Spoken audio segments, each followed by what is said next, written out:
Heatwave Arena is 1 week away from release and there is still no sign of it for good prices out in the wild. So what exactly is going on with this set? Is it a sign of things to come in the Japanese Pokemon booster box market? And what should you do in this situation? Let's get straight into it. Hey guys, it's Pokemonster here, back with another video. So not a business series video today, but a new sort of environment. I've sort of been working on this little setup. Next to me, to my left and above me, you can see little bits of my personal collection. So let me know what you guys think of the new setup. Do you like it? What other kind of things would you like to see? Also, another announcement I wanted to make is that I have launched channel memberships. Now, I'm only doing one tier to start with at 99 pence or 99 cents. So this is really just for anyone who wants to support me at a cheap price. But of course, there is absolutely no obligation for you guys to sign up because, to be honest with you guys, I won't be able to offer, huge, insane perks. I haven't got to that level or stage yet. But if you want to show your support, feel free to do so through the channel memberships. Now, let's get talking about Pokemon's newest set, Heatwave Arena. Now, this is going to be half of Destined Rivals, which is coming out in May. But in the Japanese version, it's obviously being split into the Glory of Team Rocket, releasing on the 18th of April, and Heatwave Arena releasing next Friday, the 14th of March. So what have we seen in this set so far? Well, we know that there are 3 trainers or 4 on the cover of the booster box art. I'm gonna have to check.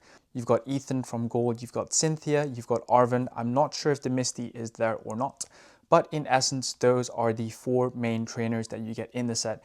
The main set has just been released, but we've also seen some really cool ARs so far, which I'm going to put up on the screen. We've got the really cool Misty's Psyduck, which was revealed yesterday or today, with that really cool Akacheke artwork where the Misty is underwater and the Psyduck is above water. We've also got the Cynthia's Roserade, which is a huge throwback to those Gen 4 Elite 4 champion battles. And we've also got some cool other common cards. I really like the Cynthia's Melodic, for example, because that really has some Platinum Supreme Victor's vibes. On top of that, we've got the main chase cards that we've seen so far. So we've got the Ethan's Ho-Oh as well as the Cynthia's Garchomp SAR cards. Now, those are definitely going to be 2 of the big chase cards. Now, what is the situation with the Japanese Pokemon pre-order situation? I made a video about a month ago talking about making a proxy address or signing up to a proxy address so that you have a chance of getting this product for retail price from the Pokémon Center online.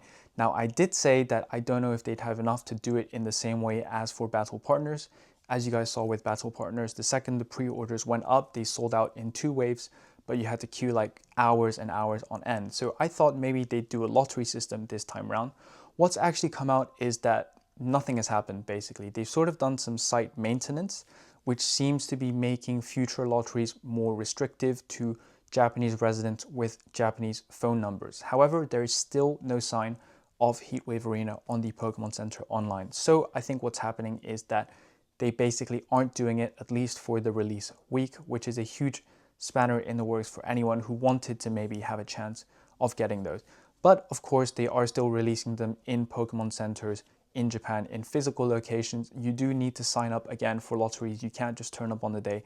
I believe, don't hold me to it, from my last experience of being in Japan in December for Terra Festival, they all said that you needed to enter via lottery in advance, but then on release day, they were doing 2 packs per person, so I don't know how it's going to work, physically speaking. The other thing that's a little bit sad about Heatwave Arena is obviously with pre-orders from the Pokemon Center, you were going to get the full set of 3 illustration contest winner promos. I believe they all come in a single blue promo pack, so that would have been really cool to have, but it's okay. I mean, we should just remember that we're not automatically entitled to these cards. They're not expressly produced for the international market anyway. So what am I going to do about this? Well, first I had a look at what the secondary market was saying for prices of this booster box. If you look on eBay UK, pre-orders have been selling for about £120 or so, which is about 4 times the MSRP or retail price. On the other hand, I usually buy some booster boxes from Amazon Japan. Now, I wouldn't recommend this method for people who aren't experienced in buying Japanese cards. I wouldn't recommend buying Japanese sealed product from Mercari, but I'll get into that in another video maybe. Now, looking at prices on Amazon Japan, they're about 14,500 yen, which again is close to 3 times the MSRP. So a little bit too expensive for me, but they have come down from what I've seen because Japanese suppliers on Instagram, who everyone is able to access, are quoting or were quoting 18 to 20,000 yen. Again, that's all quite a bit of money for a new set, but if I put it into perspective, there are some pretty good cards coming out, and we are in a situation where it seems like just the overall market conditions mean that some of that demand is slipping or spilling over into Japanese, causing that extra bit of pressure on the Japanese booster box market. So what am I going to do about this? Well, I don't think I'm going to be buying at these prices. It's not a moral stance, right? It's not like I'm not on a high horse giving a moral lesson. I just think it doesn't make financial sense depending on your goals. Now, if you want to buy some to open, which I was sort of thinking about, because part of me still always wants to open some of the newest sets, but I think I'll save that for Team Rocket, then by all means go ahead and do it, right? But if you want to buy at a lower price, I can say with a high degree of confidence that you should be able to get this booster box for cheaper later down the line than what it currently is. Now, there's 2 timelines that I'm thinking about. The first one is just the short term after release. I think it will get cheaper. Firstly, because Team Rocket, Glory of Team Rocket is coming out, obviously. But obviously, Japanese booster box releases for a while have been coming out in waves. So whatever's coming out on release day is not going to be the end of it, even in the short term.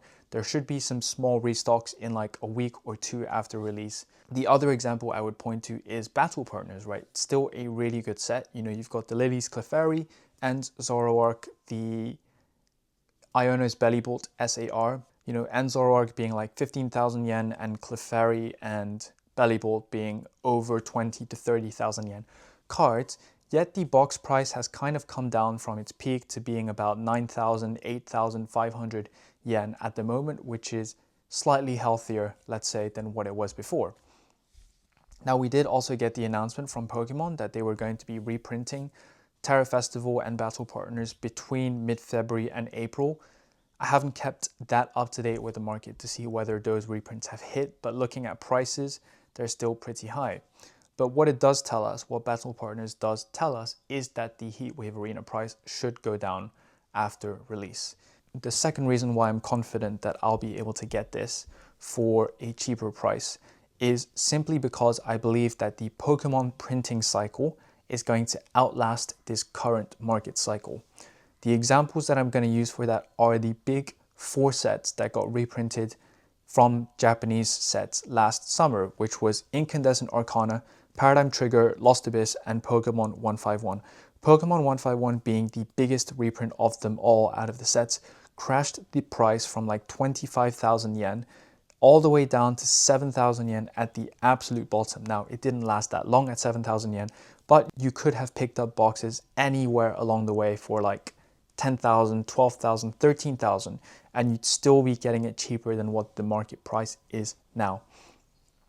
With Incandescent, Paradigm Trigger, and Lost Abyss, what's important to note is that those came out 2 years after release in the next generation, right? So we can establish a pattern here, even though it's not determinative of the future, that if there is sufficient demand for these kind of late Scarlet and Violet sets, especially because we're moving into the Mega era soon, I believe that, you know, a year and a half, maybe 2 years down the line, we might still see Heatwave Arena reprints. Now, obviously it depends on the demand because there are a huge slew of sets that Pokemon needs to choose to reprint.